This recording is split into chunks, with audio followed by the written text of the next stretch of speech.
How's it going, everybody? I've had quite a few people ask me recently how they can work out on their own without access to a gym. So I'm going to show you a few exercises that you can do at home using body weight exercise. And don't mind my fellow gym members. They had their workout already and it looks like they might be down for a while. So let's start with push-ups. Push-ups is primarily going to work your chest. The anterior deltoids are involved and the triceps actually help out also.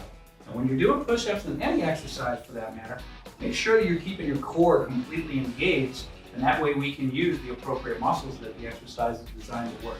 Okay? If you feel like you're not able to do that many push-ups, modified push-ups is of course the way to go.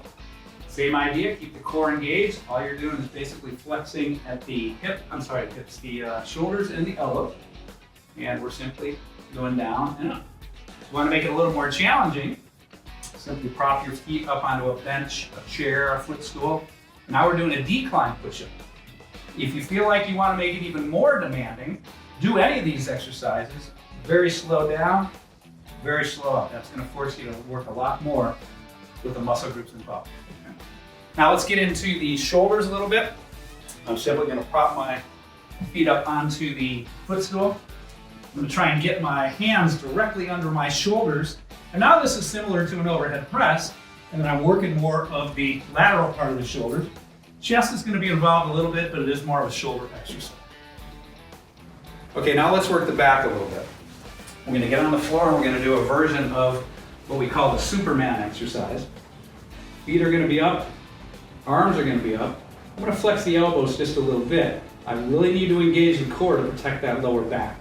So as I come up, and then back in, I'm going to force the lats to do most of the work. Hold it for a second, then bring it back down. Up, and then in.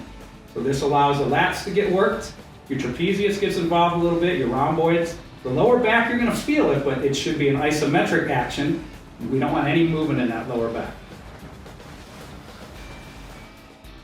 Okay, here's another back exercise you can do at home.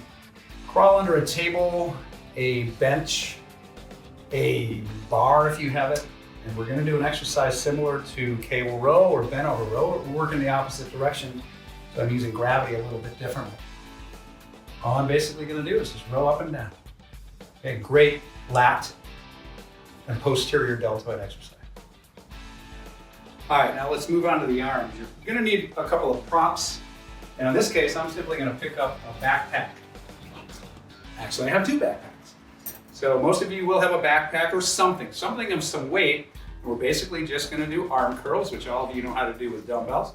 The idea behind these exercises is that you're giving yourself really no excuse to work the major muscles. If you can find some dumbbells, obviously use them, or anything of weight. In this case, these backpacks have some books and a few other things in there, so they have some weight forcing me to work my biceps. Okay. Another bicep exercise is what's called the farmer's carry. So all I'm going to do is just hold these with my arms extended.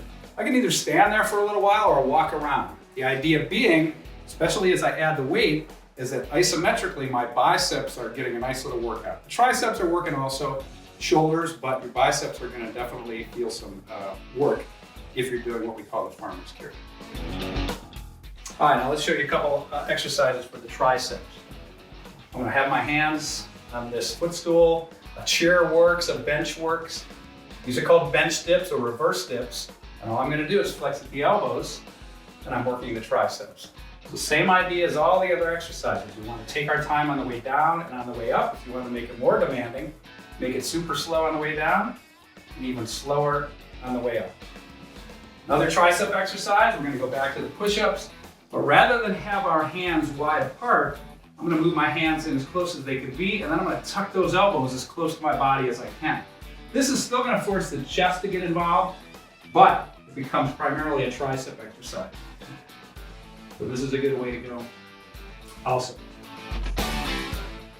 Let's move to the lower body now. Squats, we've covered squats several times with most of you. So the idea being, I'm flexing at the knees and the hips. I like to get people, as you probably already know from us talking about your own individual workouts, I like to get people sitting back, basically back into a bench, in this case a stool.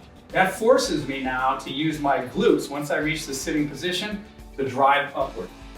Most people don't activate the glutes as much, We want to get those glutes involved. This is primarily a glute and a quad exercise. So once you're comfortable using the bench, now you're sitting back, squeeze the glutes and come back up. There's flexion at the hips and at the knees. The lower back stays pretty constant. Lunges, great way to go to work your glutes and your quads. On the lunge, you're going to try and stride out as far as you can, so you got about a 90-degree angle, both legs. Slide back. The upper body doesn't get that involved. See how my body's staying basically perpendicular to the floor? Give or take. Reverse lunge. I'm going to do a lunge, but now backwards. This is going to activate the glutes and the hamstrings a lot more than the forward lunge. And then step ups, a good way to go. A step, a bench, whatever you have. Step up. I like to throw in a little bit of a knee kick also. That's going to get the glutes and the hamstrings even more involved. Okay, there's my step ups. You figure out how many reps. I'm suggesting for most of you at the moment to stay 10, 12, 15 reps. Okay, let's work the lower legs now. Any step, right now I have a piece of wood here, but if you can find a step, obviously that's going to be a little bit better for you. I'm going to make sure I'm balanced, put the balls of my feet on the step, good posture as with any exercise, and I'm simply going to let the heels drop up onto my toes. This is going to work the gastrocnemius, that's the big meaty part of your calf. If you want to work the soleus, which are the smaller muscles around the calf to the side, and they're more geared for explosive movement, simply flex the knees and now do the same thing. That knee flexion alone is going to get the soleus a lot more involved. And the gastrocnemius, although it helps, it's not as active. Okay, let's get into some core exercises. And it looks like one of my training partners has returned. So just like in the gym, you have to be able to work around others. First exercise, windshield wipers. And this is going to be targeting more of the obliques. You're going to feel your glutes get involved also. All I'm going to do is basically send my feet towards the floor and then back. With each movement, the obliques have to contract, the glutes, the lower back, and the additional core related muscles are going to be active throughout that exercise. Reverse crunches, I'm going to tuck underneath and simply let my feet go up toward the ceiling. Hold it for a second. And this is a great exercise. If you haven't done these very often, you'll do a few of them and you'll feel like you definitely need to continue them to add to the numbers. Okay? And the third exercise I want to show you, there's of course way more, is a version of the plank. Everybody has done planks, and the idea behind the plank is you're using gravity as resistance. And you're trying to hold a posture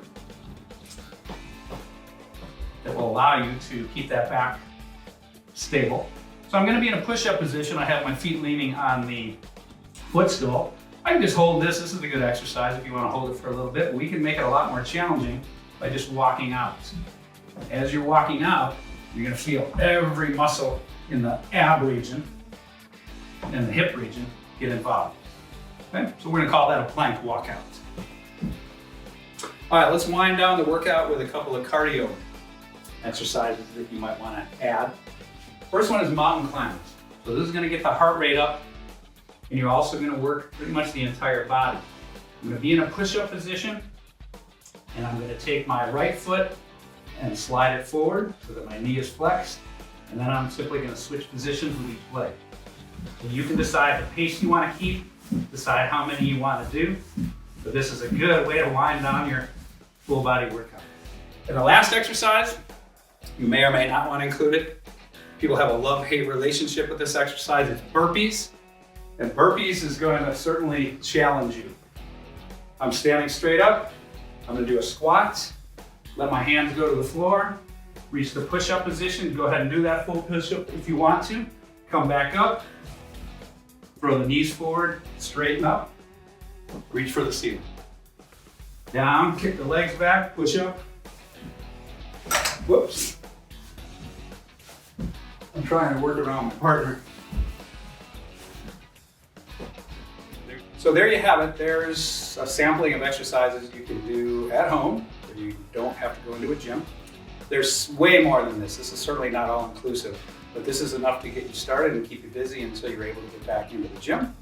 So I hope you have a good workout and stay active, stay healthy.